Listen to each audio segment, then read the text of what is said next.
Warahmatullahi wabarakatuh.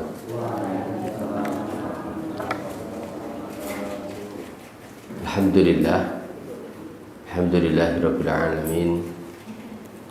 Wa bihi nasta'inu ala umurid dunya waddin. Shalatu wassalamu ala asrafil anbiya'i wal mursalin wa ala alihi wa ashabihi ajmain.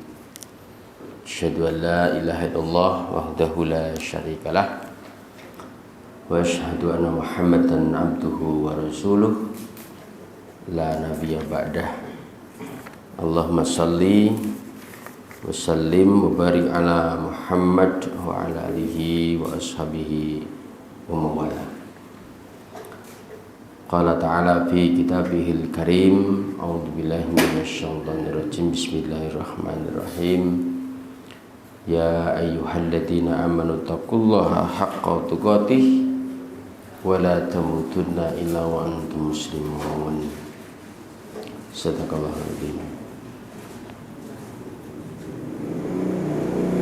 Bapak-bapak dan ibu yang dirahmati Allah, jamaah sidang salat subuh Masjid At-Taqwa Firdaus, kaum sahabat yang dirahmati Allah, puji dan syukur tidak lupa marilah kita haturkan kepada Allah atas limpahan nikmat dan karunia-Nya. Allah pagi ini masih memperjalankan kita, menghadirkan kita, memberikan keberkahan kepada kita, sehingga mudah bagi kita untuk hadir di masjid yang mulia ini. Ibu-ibu yang dirahmati Allah, bapak-bapak yang berbahagia, sholat subuh sekarang sangat malam ya Bu. Azannya sekarang jam 4 lebih 10, lebih 5. Jadi kalau jam 4 lebih 5, biasanya sholat subuh mulai jam 4 lebih 25 atau kurang sedikit. Maka kajian kita pasti ya mulainya ya 4:30. Nanti jam berapa Bu selesainya Bu? Jam 7? Wah, jangan ya Bu ya. Jam 8. Iya. Ya biasanya 1 jam ya Bu ya. Ya 5:30 selesai. Habis itu olahraga ya Bu. Ya baik. Di pagi hari ini ibu-ibu yang dirahmati Allah, bapak-bapak semuanya, kita akan teruskan kajian kitab Bulughul Maram, masuk yang ketiga. Di pertemuan terakhir kita sudah masuk di hadis yang kelima ya Bu. Ya, kita hari ini setidak-tidaknya ya 3 hadis lah begitu ya, 3 atau 4 hadis mudah-mudahan. Ibu yang dirahmati Allah, bapak-bapak semuanya, hadis yang ke-6 ini masih kitab Thaharah babul maya atau kitab Thaharah, babnya bab air. Hadis yang ke-6,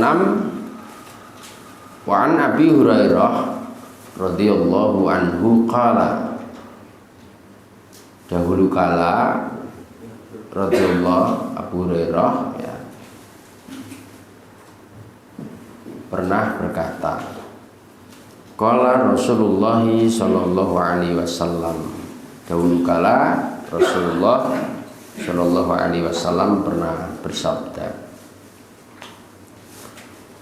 la yaghtasilu ahadukum fil ma'i daim wa huwa junub, akhrajahu Muslim. Janganlah kalian, la yaghtasilu ahadukum, janganlah kalian yaghtasilu mandi, fil ma' di dalam air, ad-daim yang tenang, tidak mengalir, wa huwa junub, dan kalian atau seseorang itu dalam posisi sedang junub. Jamaah yang dirahmati Allah, hadis ini menegaskan masih dengan kaitan sebelumnya terkait posisi air atau pemilahan air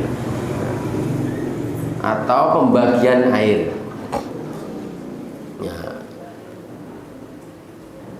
Syekh Hajar Al-Asqalani Al-Hafidh pengarang kitab Bulughul Maram ini, kalau kita lihat ibu-ibu semua, bapak-bapak semua, para jamaah, nampaknya pembagian air itu hanya dua. Kalau kita lihat di dalam bab Toharoh ini, beliau ngutip-ngutip ya, itu ya kira-kira. Jadi kitab Bulughul Maram itu bukan kitab fikih ya, itu bukan kitab fikih, tapi kitab hadis. Nah, hanya dalam penyusunannya itu menggunakan model kitab fikih. Itu ibu-ibu ya, bapak ya.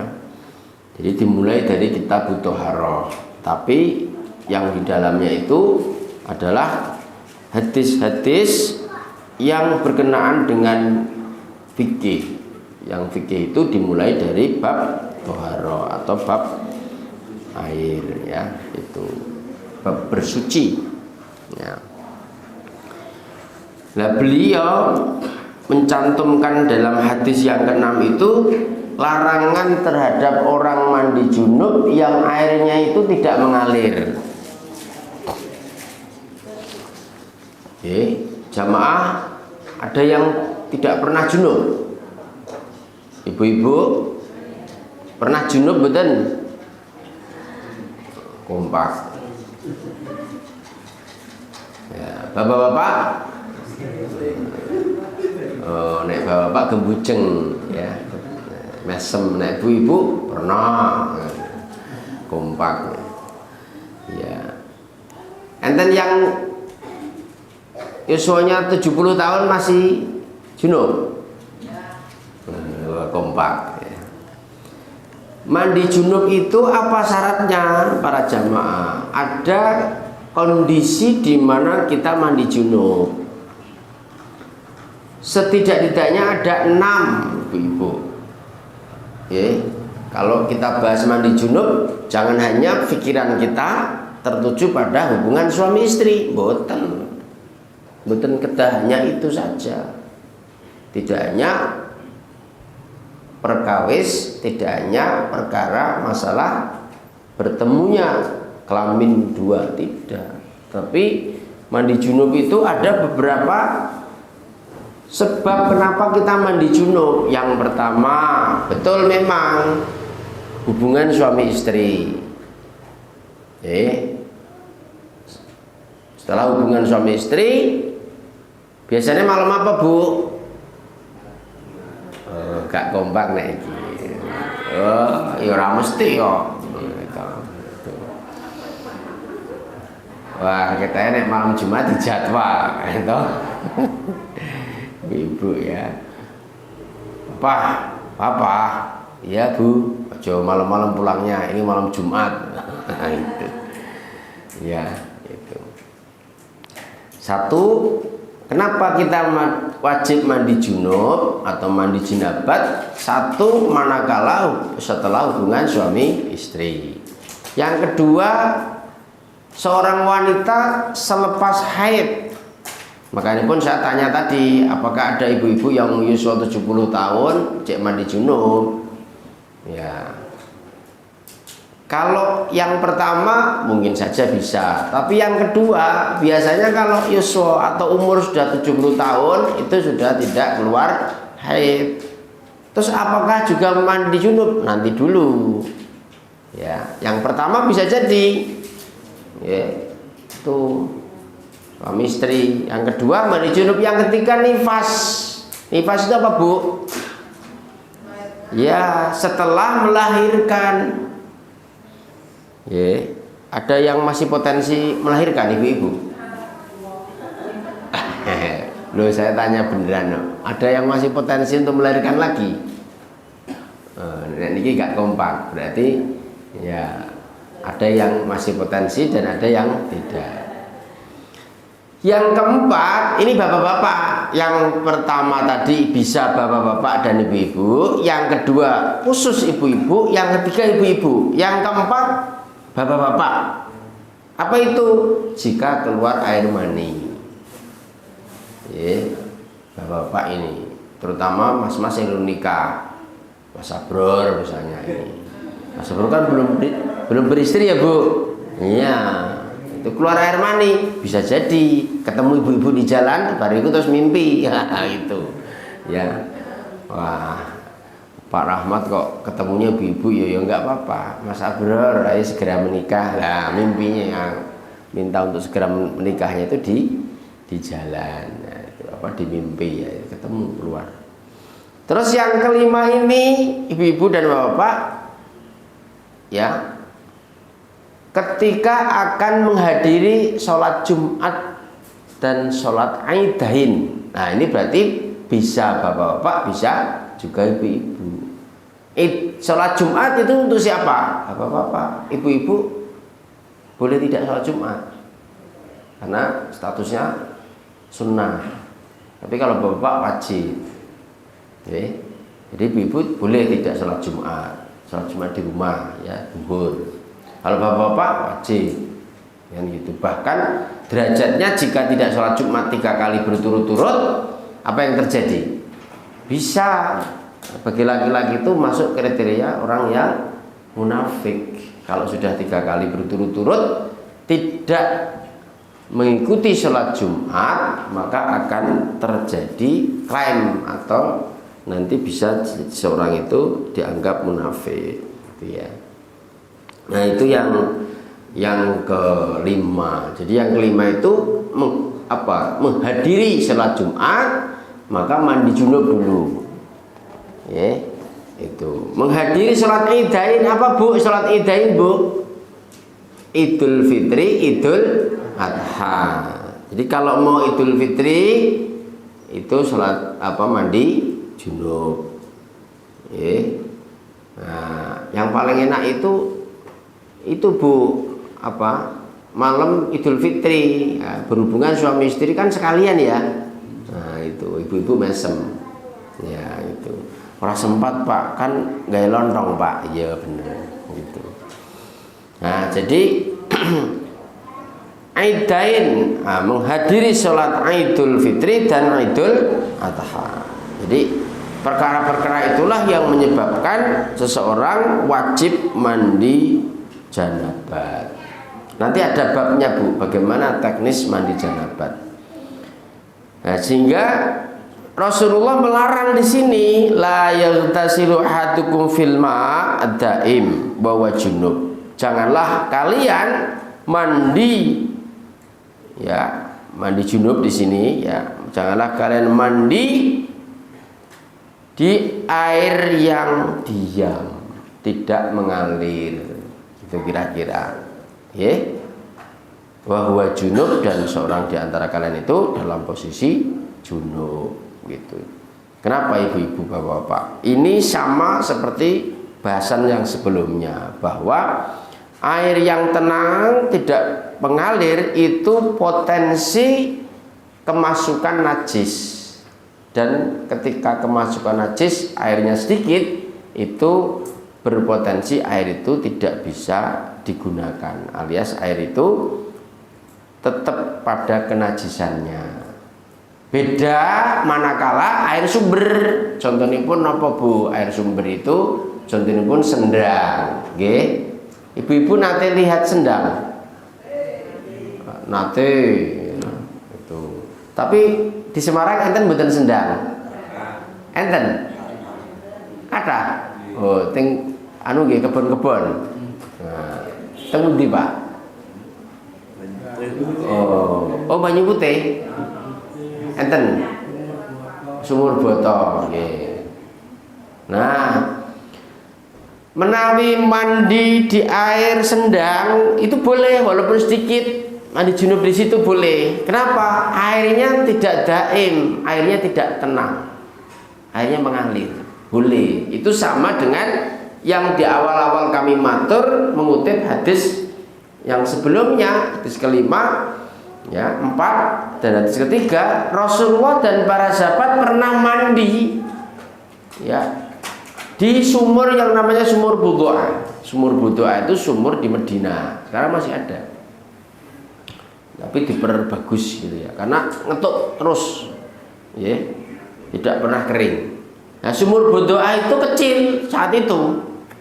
Para sahabat juga Rasulullah mandi, wudhu, bahkan ibu-ibu itu ketika dia haid membersihkannya di situ, berarti campur dengan darah, tapi kan mengalir, sehingga ketika ke tetesan darah kemudian ada ya, sumber, sehingga yang darah itu bisa terbuang. Gitu ibu-ibu. Jadi misalnya ibu-ibu di rumah, ibu-ibu dalam tanya, di rumahnya mandinya pakai gayung apa pakai shower? Ya berarti take a bath, gayung, ya. Nah, kalau pakai shower namanya take a shower ya mas, bahasa Inggris ya mas. Ya. Bahasa kampung halaman kula nggo apa? Oh mandiku pakai take a bath, berarti nggo gayung. Ya, take shower berarti pakai shower. Nah, kalau pakai gayung ibu-ibu dipersani dulu, ya. Kalau mandinya pakai gayung berarti di ember atau di bak. Kalau pakai ember berarti air itu awalnya dipenuhi dengan keran, itu berarti ngalir airnya. Tapi kalau di bak, boleh kita mandi di bak untuk junub, setelah junub, manakala baknya itu posisinya seperti kemarin 2 kolah lebar. Yang junub loh ya, khusus junub. Kenapa? Karena junub ini posisinya adalah menghilangkan hadas besar. Itu ibu-ibu dan bapak-bapak. Jadi airnya harus betul-betul suci, mensucikan gitu. Itu ibu-ibu hadis yang keberapa tadi itu? 6. Kira-kira sampun jelas? Nah, monggo kalau mau bertanya langsung ya, karena apa namanya itu hadis yang kita baca itu per hadisnya penuh dengan makna. Nanti kalau ibu-ibu bapak-bapak langsung mau tanya boleh, Pak mau tanya boleh. Jadi sekali lagi Rasulullah melarang la yaghtasilu ahadukum fil ma'i da'im bahwa junub, dan janganlah kalian ya mandi di air yang tenang padahal kalian sedang pada posisi junub. Ya itu. Akhrajahu Muslim ya itu. Nah, ibu yang dirahmati Allah, maka kita harus hati-hati kalau sedang junub, ya posisinya tidak boleh kita mandi airnya sedikit, air bak, ya diusahakan pakai airnya itu air yang mengalir. Jadi kerannya dinyalakan. Tapi kan bawahnya kan tidak ngalir. Jadi kecuali kalau baknya itu ditutup. Jadi ditutup itu begini, contoh pakai jimbeng ya, apa jimbeng itu apa ya, embernya itu ember tertutup itu bisa. Jadi ada hadis lain ibu, Allah itu akan menurunkan sebuah wabah ya gitu ya, atau apa ya, penyakit di air yang air itu posisinya terbuka. Maka kalau di rumah misal itu tandon ya ditutup airnya. Seperti ini, Bu. Misalnya bapak-bapak, ibu-ibu membuatkan minum bapak-bapak di rumah. Itu jangan sampai misalnya bapaknya kersonya apa? Oh, minumnya kopi. Seperti ini kopi. Pak, kopinya sudah siap. Ya sudah di situ dulu, Bapak siram-siram dulu di halaman, siram tanaman. Jangan sampai ibu ketika bikinkan unjuan bapak-bapak tidak ditutup. Kenapa? Ini beresiko penyakit masuk. Sing jelas itu saya menyaksikan sendiri, hakul yakin, ainul yakin, cicak itu seneng Pak menjilati air minum kita. Padahal cicak itu hewan yang oleh Rasulullah masuk kategori sunnah kalau kita membunuhnya. Makanya pun cicak di rumah saya itu kalau lihat saya langsung lari, gitu. Di tempat penjenengan langsung lari betul. Oh, podo berarti. Takut kenapa? Wah, Pak Rahmat datang, pasti langsung doya. Saya sering Pak di kamar mandi itu memang tak jebak. Nah, kelemahan cicak itu hanya dengan air Pak. Cicak itu jalannya di mana? Jalannya di aspal apa di dinding? Iya, cicak di aspal rano, gitu. Cicak di dinding, gitu. Diam-diam merayap. Datang seekor, terus hafal berarti ini mengalami TK. Nah, iso nyanyi cicak dinding berarti mengalami zaman TK. Kelemahan cicak itu hanya satu Pak, air. Jadi kalau merambat di dinding dengan gebyur air mesti jatuh, gitu. Nah itu pun kula bukteke berkali-kali. Wah, nggih ning kamar mandi lampu kula pateni selang kira-kira 30 menit ada cicak masuk. Wes kena, wes mati. Saya setiap pagi ya rutin paling tidak satu. Ini udah lama ini kita harus ngerti. Wah, Pak Rahmat mlebu kamar mandi. Nah itu tak lungose. Itu kelemahannya cicak itu di air Pak. Jadi semprot air dia pasti jatuh. Karena nggak kuat cengkeramannya jadi hilang. Nah, jadi cicak itu bahaya Bu. Bahkan mungkin kita sakit perut atau apa, mungkin karena dijilati oleh cicak. Makan makanan yang bekas makanan tapi masih mau dimakan itu ditutup Pak. Kalau ditutup seperti ini nggak bisa. Termasuk bak kamar mandi kita. Cicak itu merambat hanya untuk minum dari apa? Dari bak kamar mandi loh. Logika saya tuh gini, kok nopo dadakan ngombe kok ning gone bak kamar mandi gitu loh. Kenapa? Kenapa Bu? Karena memang di dalam bak kamar mandi itu mesti bersihnya. Cicak nggak mau minum di comberan. Gitu. Itu kan berok gitu. Gitu. Nah, maka ada kalanya membawa penyakit dia, harus hati-hati. Nah, dalam hal yang seperti itu maka kita harus waspada. Waspadanya seperti apa? Yaitu contohnya ngaten iki Bu. Bikinkan minum ditutup. Kecuali kalau mau langsung ditunjuk seperti bapak-bapak ini. Ya kalau enggak kan ditutup dulu. Ini bagus seperti ini. Ini sunnah Rasul ini. Tutup. Nah, seperti ini. Membuatkan minum bapak dan atau ibu ya mestinya dalam posisi seperti itu. Hadis yang ke-6 sudah kita bahas. Jadi kita dilarang oleh Rasulullah untuk mandi dalam posisi kamar mandinya itu yang airnya tidak mengalir. Sebisa mungkin airnya mengalir. Nah itu. Walil Bukhari hadis yang ke-7, la yabullana ahadukum fil ma'i daim alladzi la yajri tsumma yaghtasilu fi. Ini hadis yang ke-7 ya, Bu-ibu. Dan hadis dari Bukhari, hadis yang lain maksudnya, Rasulullah juga melarang la yabullana ahadukum fil ma'i daim. Ya, janganlah kalian mengencingi. Nah, ini repot melih niki. Ketoke kok tenang wis tak pipisi wae gitu. Lah, itu dilaknat itu. La yabullana, janganlah kalian mengencingi atau janganlah kalian kencing. Ya, ahadukum kalian semua fil ma'i di dalam air adaim yang tenang alladzi karena krono air pi mau la yajri ora ngalir gitu ya. Tsumma yaghtasilu fi dan kalian mandi di dalamnya. Jadi di sini ada dua larangan dalam hadis ini. Satu, kita dilarang Rasulullah mengencingi air yang dalam posisi air itu tenang, tidak mengalir. Contoh, ada ember, wis jelas airnya itu air bersih, kok dikencingi. Nah, dosa itu. Satu itu nggak boleh. Nah, apa kalau mengencingi di sungai boleh nggak? Lah, sungai airnya mengalir tidak? Ngalir. Ya tidak apa-apa. Makanya ibu-ibu di kampung itu tidak cuma mengencingi, terus nopo meleh. Ya niko. Gitu. Kalau ibu-ibu pernah tindak ke Demak pagi-pagi, gitu, wah itu di situ ngerintip antri, gitu. Tidak hanya pipis, tapi ya begituan, gitu. Napa niku? Ya buang hajat di kali itu, ngerintip. Makanya pun zaman dulu WC terpanjang di dunia itu ya sungai, gitu. Nah itu boleh nggak? Boleh, nggak masalah. Ya. Jijik Pak, ya sakniki di WC, gitu, di kloset. Zaman dhisik kan susah. Tapi alhamdulillah Bapak, masya Allah saya itu bersyukur betul. Jadi saya lahir ceprot itu tidak pernah sampai hari itu kok ngapunten nggih, buang hajat itu di sungai, nggak pernah.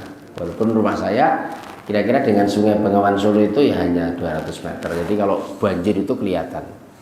Tapi zaman ya, masya Allah saya bersyukur betul. Almarhum bapak saya itu dari kecil sudah saya kecil pokoknya lahir ceprot itu sudah kalau BAB itu di WC, kira-kira begitulah.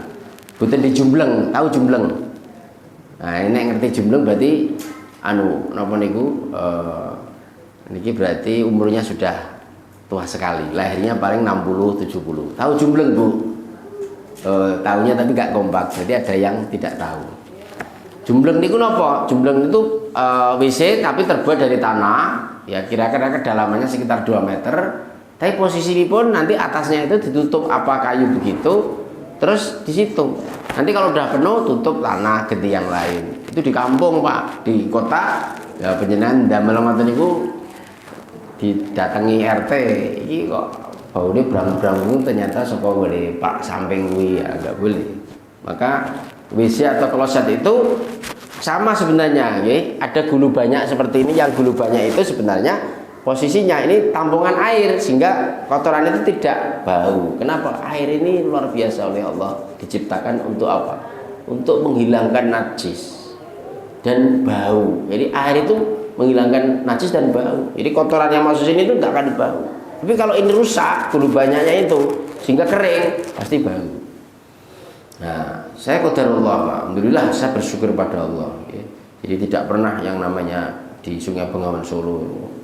Ya itu kan itu tadi karena saya bersyukur ya bapak saya dari kecil ya, saya itu sudah BAB-nya itu di WC.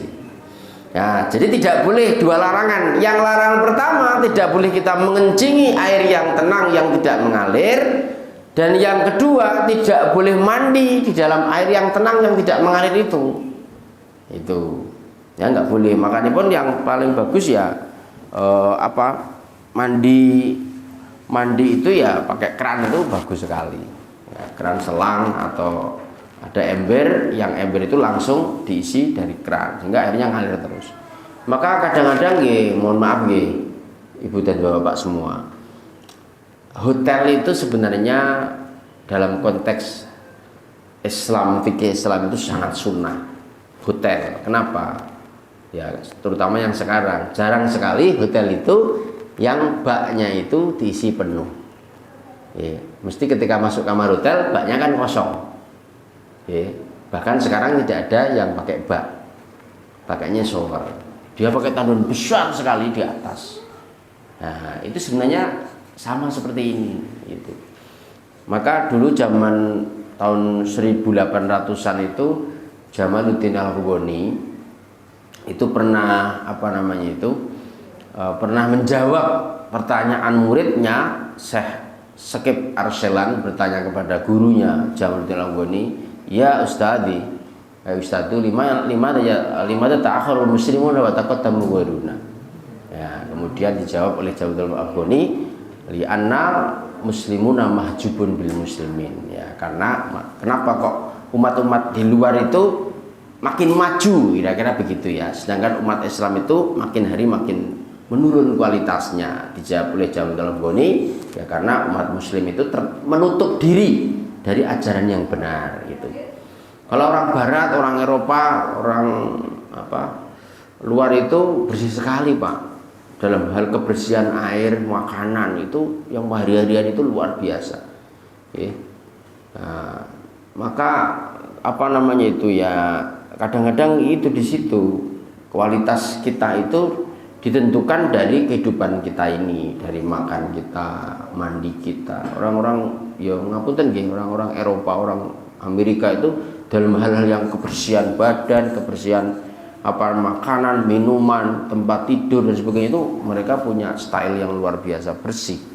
Gitu. Di situ sebenarnya dalam konteks tertentu ya mereka lebih melaksanakan Islam ning ora wong Islam di situ.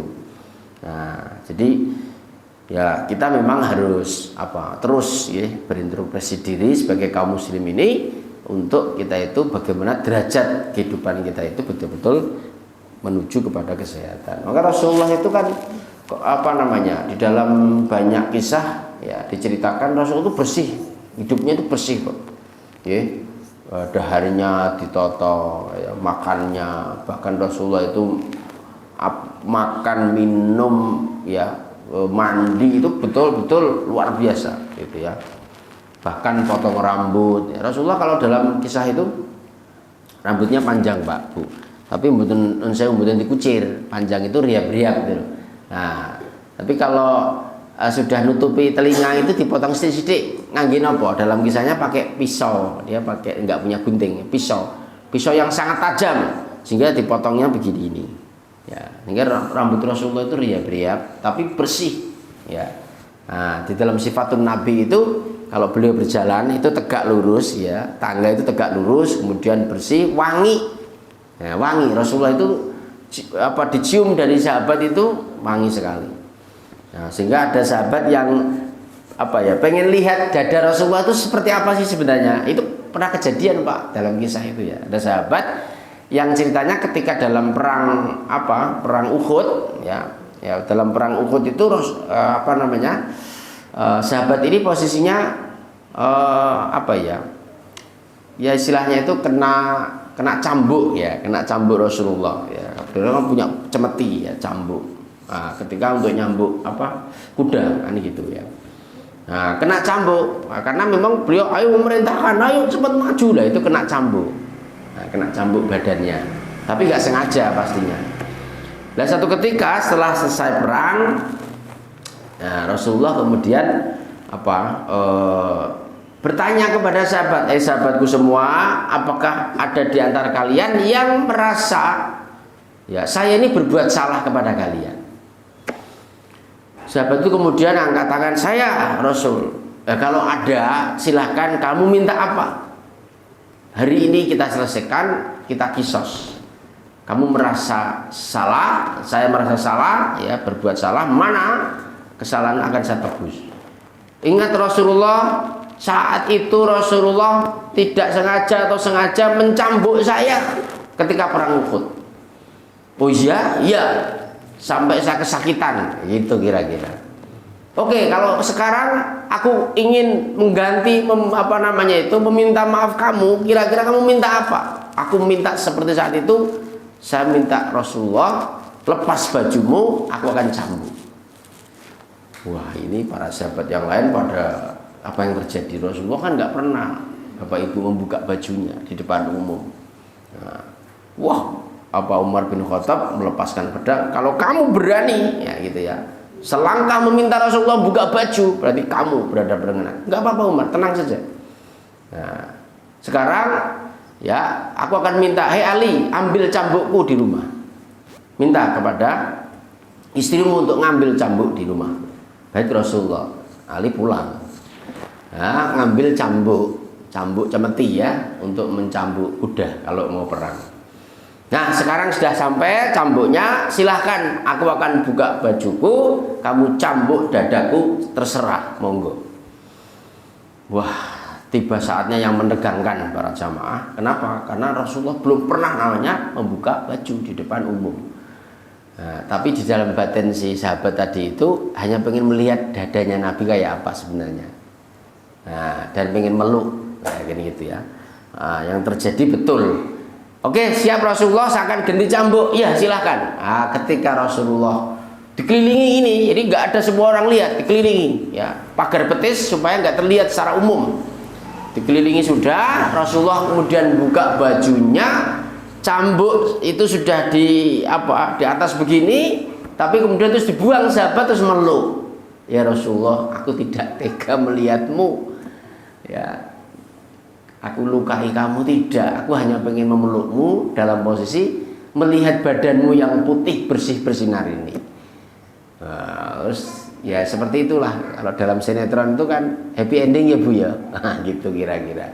Dipeluklah tubuh Rasulullah, ternyata dari situlah kemudian ada kisah bahwa dada dan badan Rasulullah itu putih bersih, mohon maaf nih, tidak ada bulunya. Gitu. Nah, maka ibu-ibu, Rasulullah itu laki-laki loh, nggak ada bulunya. Maka Rasulullah bersabda, ada 10 sunnah. Satu di antara lain itu adalah membersihkan bulu ketiak dan juga membersihkan bulu kemaluan. Jangan dibiarkan gondrong, apiki atas bawah gondrong. Jangan. Ya, Rasulullah itu bulunya nggak ada ini. Ya, bersih putih. Sehingga dari situlah Ibnu Mas'ud itu menggambarkan betapa Rasulullah itu tubuhnya itu bersih dan baunya wangi.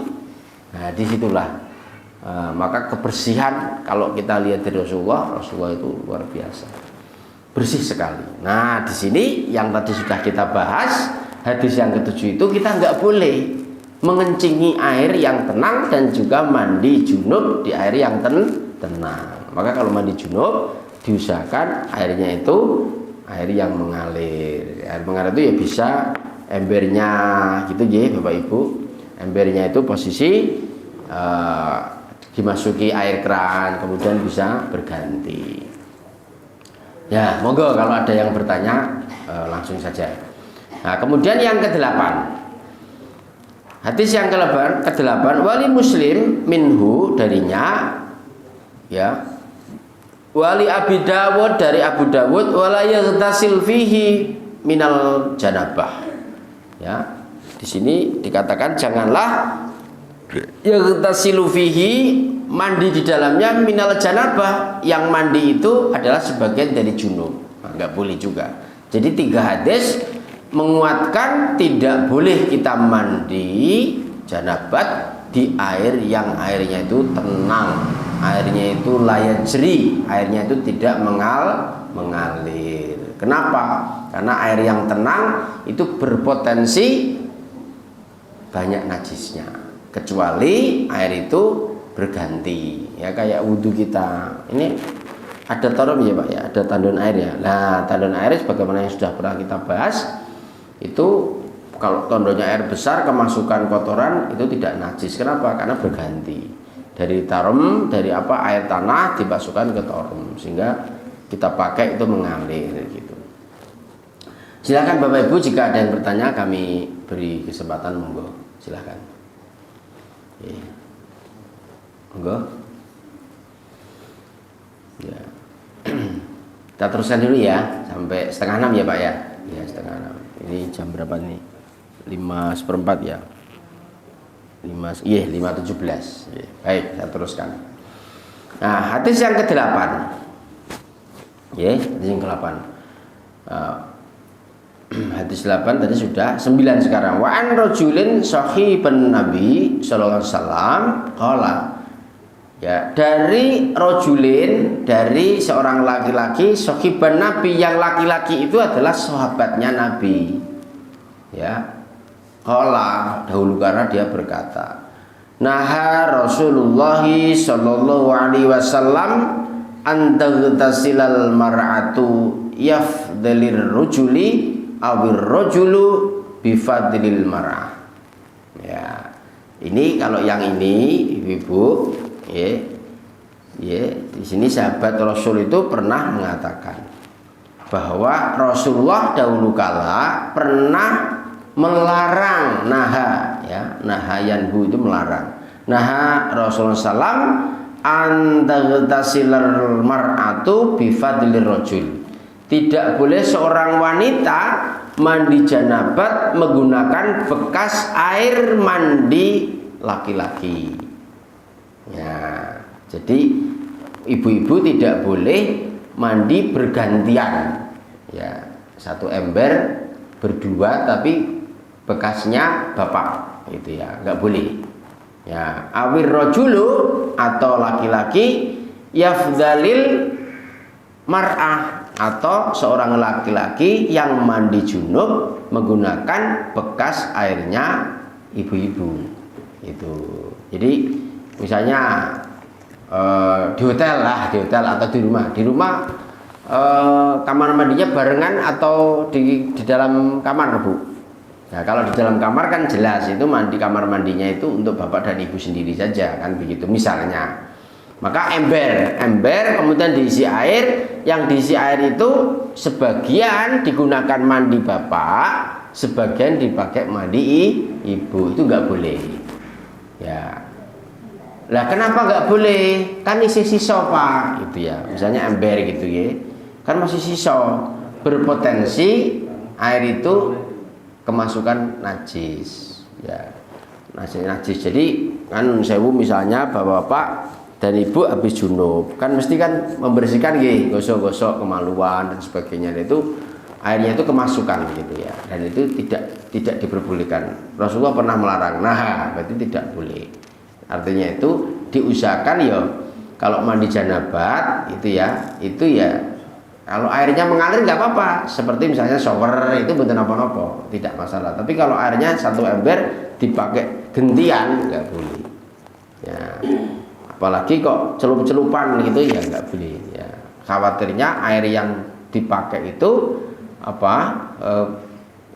kecipratan atau kena najis. Ya, karena kita dalam posisi yang berhadas, ya, ibu dan bapak dalam posisi yang berhadas. Sebaiknya bagaimana Pak? Sebaiknya ya kalaupun misalnya ember ya gantian gitu ya. Bapak dulu, ya. Setelah itu selesai ganti ibu dengan air yang berbeda. Nah, terusannya wal yaghtar jami'an, yaitu wal yaghtasil jami'an. Nah, tapi di sini dikatakan mandilah barengan. Mandilah barengan itu berarti apa ya? Ya berarti posisinya tidak sebagian-sebagian. Jadi ini yang saya belum pernah ini Pak. Mandi barengan itu berarti ember itu dijadikan dua gitu ya, belum pernah. Ya kan kita shower gitu. Shower kan berarti kan ya sakit ya, mandi berdua di kamar mandi sakit betul Bu? Halo Bu, mandi berdua kamar mandi boleh nggak? Wah, saya belum pernah ini. Ya. Nah, kalau shower betul apa-apa ya, itu. Akhrajahu Abu Dawud wa Nasa'i, ya. Wa isnadu sahih, dan sanad hadis ini sahih. Jadi kita yang pertama tadi dilarang oleh Rasulullah manakala mandi junub menggunakan air yang gantian atau separuhnya itu pernah bekas, ya, bekas mandi junubnya bapak atau bapak menggunakan bekas air mandinya ibu, ya itu. Tapi kalau bareng-barengan di sini malah nggak ada masalah, ya. Nah itu fal yaghtasil jami'an, ya, fajami'an, maka mandilah kalian dengan berbarengan. Nah, itu kalau berbarengan berarti kan air itu tidak bekas tapi kan barengan gitu. Nah ini yang pernah dilakukan Rasulullah bersama dengan dua istrinya, Maimunah dan Aisyah. Jadi pernah dua istri Rasulullah ini diajak mandi bareng. Kok tahunya dari mana? Karena dua-duanya ini pernah meriwayatkan hadis yang sama terkait bagaimana Rasulullah mandi junub. Nanti Pak di hadis yang ke belakangnya. Jadi Aisyah itu pernah meriwayatkan hadis yang hadis itu adalah teknis tata caranya Rasulullah mandi junub itu seperti apa. Nah Maimunah juga sama, ya Maimunah juga sama. Ya, betul apa ya kalau saya sampaikan dulu ya, karena ada kaitannya. Lah, kalau dari Aisyah itu bagaimana riwayat Aisyah gitu ya. Aisyah mengatakan bahwa Rasulullah SAW mandi diawali dari cuci tangan. Ya, cuci tangan dulu, cuci tangan. Setelah Rasulullah selesai cuci tangan, maka Rasulullah membersihkan kemaluan beliau dengan tangan kiri. Dengan tangan kiri. Nah, digosok-gosok dubur dan kubulnya dengan bersih. Setelah itu kata Aisyah, ya Rasulullah kemudian mencuci tangannya dengan air, ya dengan air, mencuci tangan kirinya dengan air. Nah, lah bedanya dengan Maimunah di sini ini, ya Rasulullah SAW setelah mencuci kemaluan, ya, kemudian Rasulullah membasuh air dan menggosokkan tangan kirinya ke tanah. Ini bedanya. Kalau Aisyah tidak menggosok tangan kiri Rasulullah ke tanah, tapi kalau hadis dari Maimunah, Rasulullah selepas mencuci tangan kiri, ya habis mencuci kemaluan, beliau menggosok ke tanah. Ada pemahaman sebagian hadis, pemahaman sebagian ulama mengatakan kenapa Rasulullah harus menggosok ke tanah? Karena memang tanah ini ketika bercampur air, ibu-ibu, bapak-bapak, itu akan menetralisir kotoran apapun, najis apapun. Maka ketika kita kejilat anjing, itu ada hadisnya. Setelah ini ada hadisnya. Kejilat anjing, satu di antara 7 sebagai alat untuk membasuh itu adalah air tanah. Tanah dicampur air, bukan tanah kering, bukan. Tanah campur air dulu sehingga airnya itu meletre, kan gitu ya. Airnya itu tidak lagi air tapi tanah, tapi tanahnya tanah yang berair, dibersihkan. Atau lumpur, lumpur boleh. Jadi jangan tanah seperti itu disemprotkan di jilatan anjing, mboten. Jadi air tanah kemudian dikasih air dulu, lumpur jadi lumpur, kemudian dibasuhkan. Nah itu mungkin baru itu dibilas lagi. Yang ketujuh, boleh di awal, boleh di tengah, boleh di akhir. Yang penting pokoknya 7 kali membersihkan, satunya menggunakan air tanah atau air lumpur. Nah itu insya Allah setelah itu jilatan anjing itu sudah netral. Kita sudah boleh sholat. Nah ada ahli bapak-bapak, ahli kimia yang mencoba melihat mikroskop jane nopo to. Itu luar biasa Pak. Rasulullah itu luar biasa. Jadi ketinggalipun memang dibisiki oleh malaikat atau bagaimana, atau melihat dalam penglihatan Rasulullah yang kita tidak tahu saat itu, tapi dibuktikan ya, air liur anjing dengan air liur kucing. Nah, air liur anjing dilihat dalam mikroskop dengan 1000 kali pembesaran, ternyata banyak bakterinya, dan ketika dikasih air tidak mati Pak, tapi ketika dikasih lumpur dilihat lagi ya di dalam mikroskop itu langsung mati. Nah, ternyata air liur kucing ini nggak ada apa-apanya, tenang seperti air biasa saja, gitu. Maka kesimpulan para ulama bahwa air liur kucing itu tidak najis. Tapi kalau kencingnya kucing ini debatable. Sebagian mengatakan itu nggak masalah, tapi sebagian besar tetap najis karena itu kan kotoran, gitu ya. Karena kucing kan hewan rumahan gitu Pak. Tapi beda dengan anjing, juga hewan rumahan, hati-hati gitu ya. Itu. Makanya kalau kadang pergi mlebet mriki rada wedi Pak, karena akeh banget wau ngene ngarepan ngono. Gitu. Nah. Kira-kira kita boleh nggak melihara anjing? Boleh nggak? Boleh nggak Bu? Melihara bawang boleh nggak? Boleh. Sapa sing ra entuk nggih?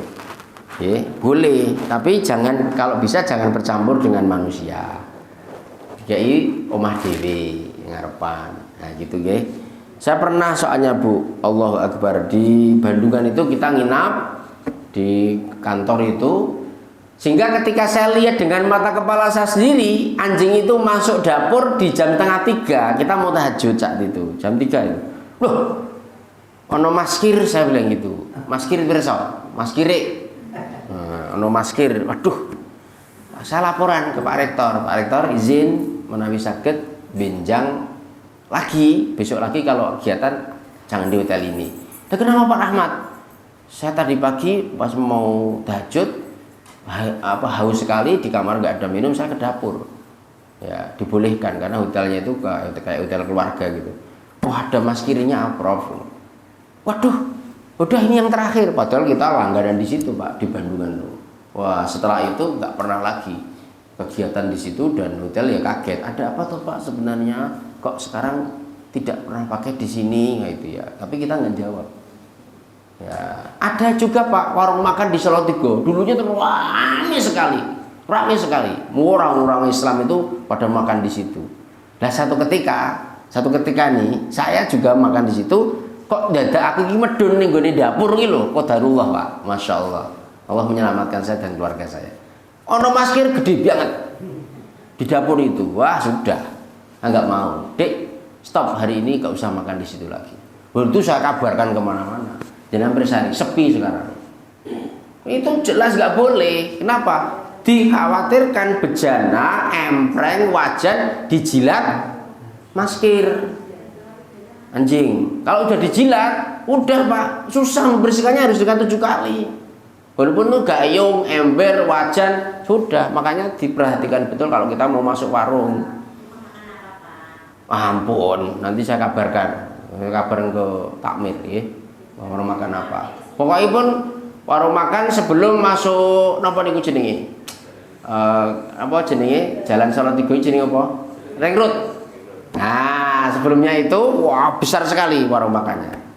Ya, kanan jalan kalau dari Semarang. Dulu ramai sekali, wah antri-antri, sekarang sepi. Ya, saya nggak tahu namanya apa, tapi besar sekali warung makannya. Enak, terkenal. Itu ya, makanya hati-hati ibu.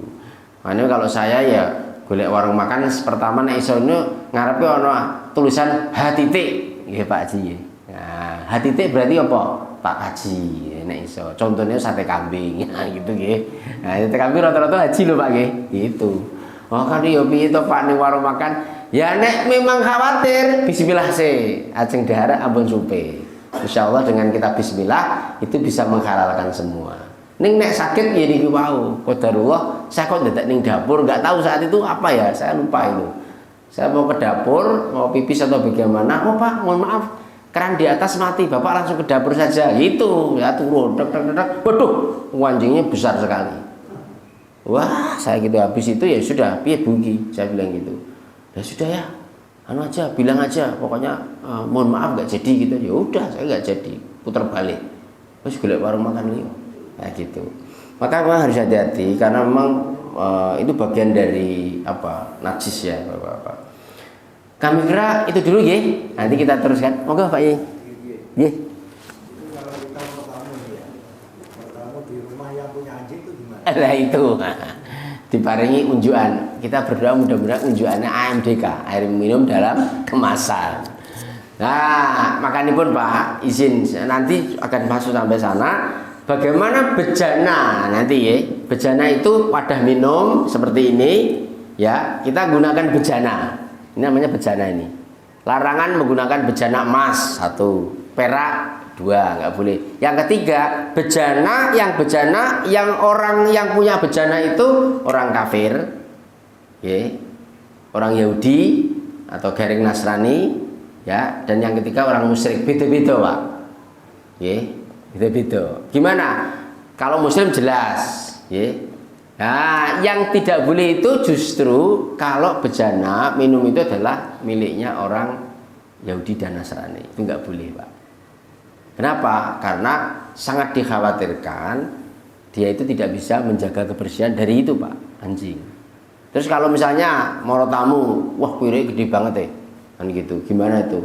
Ya bicarane Pak, kita tahan diri. Oh betul Pak.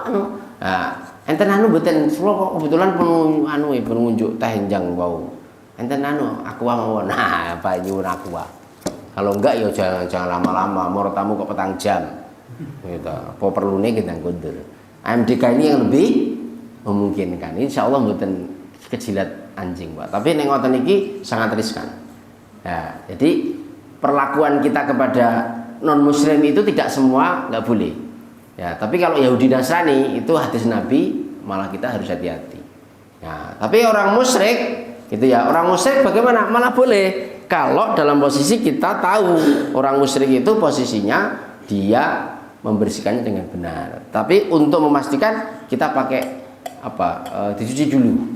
Dan gitu ya. Itu kalau orang musyrik, Pak. Yang saya tidak boleh matur ya sebenarnya. Orang musyrik itu kalau di Indonesia itu kan ada satu daerah yang rata-rata warganya adalah musyrik. Ya, nggak usah disebut ya. Nah itu. Karena kesehariannya pakai babi, konsumsi babi. Nah, konsumsi babi. Tapi babi itu kan non sewu Pak, di kandang. Gitu, di kandang dia, tidak dijilat. Kan gitu. Nah, problem utamanya bagaimana kalau piringnya? Kan gitu ya. Piringnya ini pernah digunakan untuk wajan. Kan gitu ya. Tapi tidak ada hadis Pak untuk membersihkan babi itu dengan 7 kali, tidak ada. Gitu. Apa enten hadis sih? Rono. Gitu Pak. Ini sudah dibersihkan, ya bersih. Itu bedanya Pak. Babi dengan anjing. Qadarullah Allah alam bisawab. Tapi nggak ada satupun hadis yang mengatakan kalau kita kejilat babi 7 kali, betul. Maka kalau orang musyrik pasti dia makan babi, pasti itu. Pasti, Pak. Nah, orang musyrik pasti makan babi. Nah, bekasan babi itu tidak ada, harus dibasuh 7 kali, satunya pakai air tanah tidak. Cukup dipakai sabun aja, nggak ada masalah. Maka Rasulullah membolehkan. Hadisnya banyak, Pak, tapi nih di wingking, Pak, di belakang. Kita boleh makan, minum menggunakan bejana yang milik orang musyrik. Maka ini pun bapak-bapak dan ibu-ibu mboten usah khawatir kalau tidak Bali misalnya nggih. Nah, NTT tapi non sewu Balinya mohon, Bali yang kebanyakan Bali. Hampir 80% kan mereka makan babi kan begitu ya. Babi menjadi konsumsi harian. Nah, itu mboten napa-napa kalau kita menggunakan bejana. Yang penting kan non sewu, rata-rata kan orang di hotel, di warung makan kan mesti dibersihkan sabun toh, Pak. Iya, gitu. Nah, tapi orang Bali jarang sekali yang saya lihat itu di rumah-rumahnya itu nernak napa jenenge anjing jarang. Ya, anjing dan babi itu nggak bisa bersatu, kerah terus itu, Pak. Itu biasanya begitu. Jadi rata-rata orang Bali tidak ada nernak anjing, tapi kalau babi ya memang itu menjadi makanan harian gitu. Ini malah nggak apa-apa, Pak. Kita menggunakan air minum bekas bekas ya, gelas, piring, ya milik orang musyrik malah betul apa-apa. Tapi dipastikan dia sudah dicuci dengan bersih. Tapi ngapunten, Yahudi Nasrani nggak boleh. Nah, karena memang kan anjing bagi orang-orang Yahudi Nasrani itu menjadi keluarga. Enggak jarang, Pak, orang Barat yang nggak ngingu anjing, Pak. Gitu. Non sewu lho ya, jenengan Bang Bersani. Ya, wong Indonesia sing ngingu anjing rata-rata Yahudi Nasrani gitu. Yahudi ini enggak lah, Nasrani rata-rata. Kalaupun enggak ya biasanya pun itu Rasulullah mengatakan susah untuk menjaga kebersihan. Dalam arti najis di bawah, Pak. Ngaten nggih. Ibu-ibu cekap nggih? Kan jari ini badhe jogging gitu. Nggih, ibu-ibu, bapak yang kula hormati, berbahagia. Kita sampai hadis yang keberapa ini tadi ya? Hadis yang ke-10 ya, kita tutup bersama-sama. 9 ya, hadis ke-9 kita tutup kajian kita kitab Bulughul Maram karya Syekh Hajar Asqalani Al-Hafidh rahimahullah dengan bersama-sama baca hamdalah. Alhamdulillahirabbil alamin. Kurang lebih mohon maaf. Assalamualaikum warahmatullahi wabarakatuh. Waalaikumsalam.